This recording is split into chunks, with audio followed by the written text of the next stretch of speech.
Pra, plastika dëmton trurin dhe mund të shkaktoj problematika ose sëmundje neodegenerative, sepse to nanoplastikat ose mikropartikulat e plastikës mund të depërtojnë dhe barierën hematoencefalike, ose quhet bariera, ose ndryshe quhet edhe bariera hematocerebrale ose bariera gjak-tru.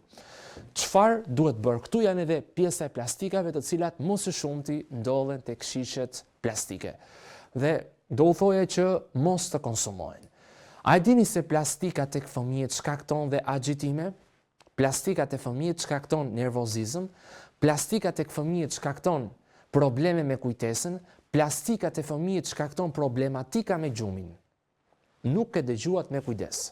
Ndaj nënave u bë një thirrje që kujdes me lëngjet të cilat ndodhen në plastik, kujdes me pijet me gaz, kujdes me ushqimet e konservuara, me konservat, kujdes me ushqimet cilat janë të paketuara në qese plastike, mishi, pothuajse peshku, perimet cilat janë të konservuara ose të mbyllura në qese plastike, sepse këto janë me të vërtet një burim rreziku për organet tona, për mëlçin dhe për veshkën. Ndërkohësisht u thash pak më parë, plastikat tek fëmijët shkakton nervozizëm. Grumbullimi i plastikës në mëlçi dhe në veshka tek fëmijët shkakton agjitim, probleme me kujtesën, probleme dhe me sistemin emocional. Ne këtu kemi një skaner ku në fund të emisionit është edhe një studim shkencor që thotë që do t'ua tregoj më vonë që mikroplastika mund të shkaktojë dhe inflamacion në tru. Atë që po u them mund tani dhe është i vërtetuar me studim shkencor. Tani si mund ta shkaktoj grumbullimi i plastikave ose i këtyre partikulave të plastikës dëmtimin në tru? Në pjesën e korteksit prefrontal ose në pjesën paraballore ne kemi një bërtham e cila quhet amigdala. Kjo amigdala merr pjesë së bashku me hipotalamusin në përpunimin e informacioneve ose në përpunimin e emocioneve tona dhe përbëhet nga dy shtresa, pars corticomedularis dhe pars ventrolateralis. E para zakonisht lidhet drejt për drejtë me area olfactoris lateralis, pra lidhet me nuhatjen. Dhe nëse ne marrim ose konsumojmë për një kohë gjatë, pra ujë në plastik, lëngje të tilla, ushqimet konservuara, kjo ngacmon ose kjo irriton këto bërthama të amigdales dhe fëmijët bëhen më nervoz, fëmijët bëhen më agjitues dhe më ofendus. Nëse këto ngacmojnë ose nëse këto trakte nervore, të cilat ndodhen tek amigdala, ku amigdala zakonisht është i përket funksionit të sistemit limbik, sepse merr pjesë në përpunimin e emocioneve, në sjelljen afektive, në përpunimin ose kur ato bërthama aty aktivizohen, fëmia mund të bëhet më shumë agresiv.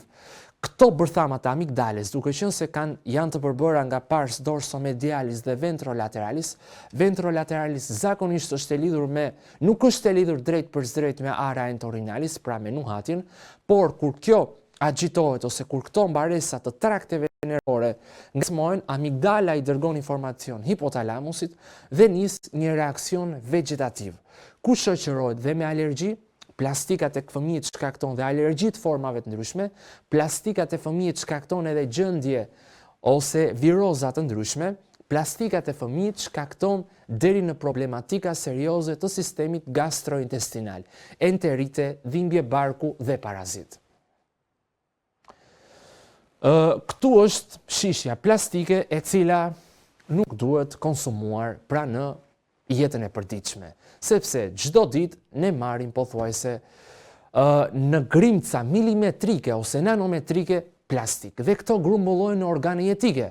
Mund të grumbullojnë në sistemin limfatik të trurit, mund të grumbullojnë te pjesa makrofagëve ose mund të grumbullojnë në qeliza ndërsinusoidale të mëlçisë dhe më pas mund të shoqërojnë me instalim të disa citokinave preinflamatore, të cilat këto nxisin përsëri disa receptorë aty ose disa aktivator ose disa modulator të aktivitetit nuklear faktor KBB dhe nisin inflamacion. Pra, por fëmijët duhet të jeni shumë të kujdesshëm ku ushqimet e konservuara, ushqimet cilat janë të rrethuara nga qesa plastike dhe shishet me plastik nuk duhen përdorur sepse shkaktojnë probleme me kujtesën, me përqendrimin dhe problematika të gjumit. Nëse a e kuptoni se sot sa njerëz ka që vuajnë nga gjumi, fëmijët nuk flen dot gjumë. Fëmijët e kanë të vështirë që të kenë një gjumë sistematik dhe një gjumë të shëndetshëm. Ne sot flasim për ushqyerjen, ne sot flasim për një edukim shëndetësor mbi ushqyerjen, por nëse prishet gjumi, nuk rregullohet asnjë parametër fiziologjik në trup. Deri diej, thuaj se truri nuk kishte sistem limfatik. Pra, deri dje, ose pak kohë më përpara, thuaj se truri nuk kishte mekanizma filtruese.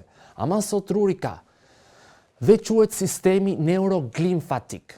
Pra neuroglimfatik, ku gjatë natës, ku ne jemi në gjumë, truri pastron ato papastërtitë e veta të cilat ka mbledhur gjatë proceseve të ditës. Sepse truri, mos harroni që është rreth 80% e masës tij produkt vajor. Pra truri është një organ vajor dhe kërkon ose shpenzimet e tij të ATP-s apo të adenozin trifosfatit janë në nivele të larta.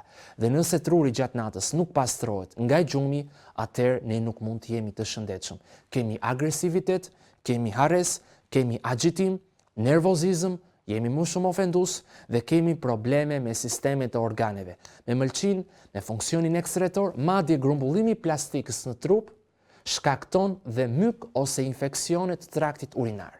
Dhe këto më së shumti vijnë nga, mund ta themi, nga neglizhenca e këtyre hapave të vegjël, të cilat ne mund t'i marrim si hapa të cilat nuk janë të nuk mund të bëjnë dot ndonjë kategori të madhe ose nuk mund të bëjnë dot një krahasim të madh në jetë, por me kujdes. Shishet plastike nuk duhen përdorur, sepse përmbajnë bisfenol fitalate. Pra këto janë deri diku mikroplastika që depërtojnë me anë të sistemit rrezës, pra përthithen me anë të enterociteve dhe mund të shkaktojnë efekt toksicitar, pra toksicitet intestinal, permeabilitet të membranës apikale, permeabilitet të membranës bazolaterale, permeabilitet të lumenit apo të enterociteve apo qelizave enterokromafine. Kujdes, unë këtu kam treguar veshkën, dhe veshkat kërkojnë ujë të pastër. Mundohuni që në shtëpi tuaja të formoni një sistem, pra të formoni një sistem filtrues, të formoni një sistem elektrik filtrues, ku ky sistem i filtrimit të jetë deri diku i shëndetshëm për konsumimin e ujit.